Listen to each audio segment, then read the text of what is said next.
প্রতিদিনের বইমেলা।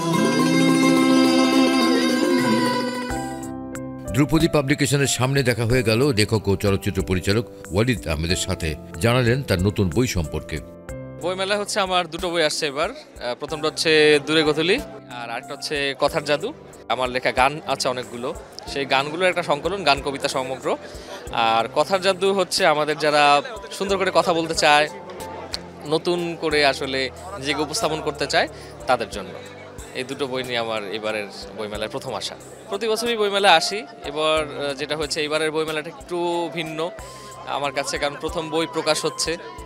আর বইয়ের যে আমি দেখলাম যে পাঠক যারা, তারাও এবার বেশ আগ্রহ নিয়ে বই কিনতে আসছেন, বইমেলায় ঘুরছেন।